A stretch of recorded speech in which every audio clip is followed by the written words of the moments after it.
Ok, dans cette vidéo, nous allons vous illustrer, je suis encore avec Laurent et on va vous illustrer le warm-up de mardi. Dans ce warm-up, vous allez avoir besoin d'une plate pour la première partie et ensuite pour le dernier tour, vous allez avoir besoin de 2 dumbbells. Pour le premier exercice, on va venir faire une sorte de Romanian deadlift sur une jambe. Regardez, ça va s'apparenter à ça. Regardez bien le dos de Laurent, logiquement son dos doit être le plus droit possible pendant tout le mouvement. Cool. Une fois qu'on a fait ce mouvement-là, on va venir faire des air squats avec les pieds entre la tête. Donc la tête va être entre les pieds.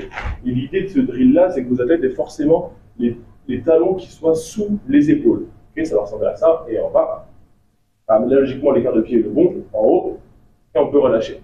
Le troisième exercice, on aura encore besoin de la plate. Il faudra venir prendre la plate dans les mains, la mettre sous le menton, resserrer un tout petit peu les pieds. Là, ce qu'on va regarder, c'est au niveau de la midline, au niveau des abdos. Les abdos doivent rester serrés pendant tout le mouvement. Ça ressemble à ça. Et en haut, là, on voit que les abdos restent engagés. En bas, cool. Et on peut relâcher.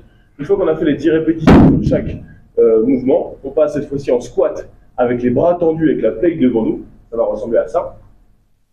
Et en bas, yes. Et en haut, cool. Et on peut relâcher. Ensuite, du deadlift avec la plate. Cette fois-ci, on aura la plate dans les mains, les pieds un tout petit peu, ouais, voilà, un tout peu plus serré. Toujours cette idée de garder le dos droit. Et en haut, et là, on va chercher à pousser les fesses vers l'arrière. Et en bas, et on peut relâcher sur ce mouvement-là avec la plate. Notre troisième mouvement du warm-up, cette fois-ci, sera du push press avec la plate. Là, ce que vous allez regarder, c'est le timing entre l'ouverture des hanches et l'action des bras. Regardez bien, ça doit se faire en 2 temps, ça va ressembler à ça.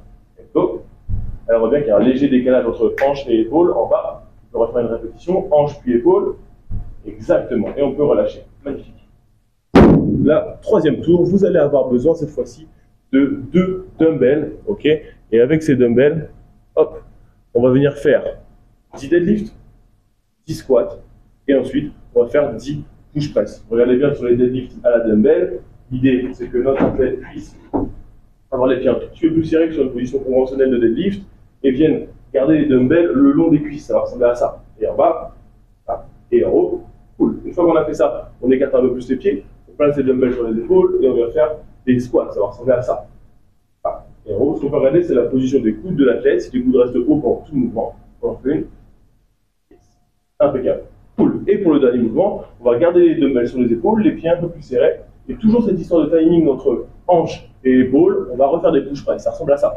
Et go. Magnifique. Maintenant, attends un petit peu plus. Hanche, épaule, et go. Oui, ça c'est un petit peu mieux. On peut relâcher. Cool. Vous avez une illustration du warm-up que vous allez devoir faire avec vos athlètes. N'hésitez pas à appeler quelques répétitions communes avant de lancer vos athlètes sur les 10 répétitions et de venir naviguer à travers ces différents exercices. Et comme moi, prenez un pense-bête parce qu'il y a beaucoup d'exercices.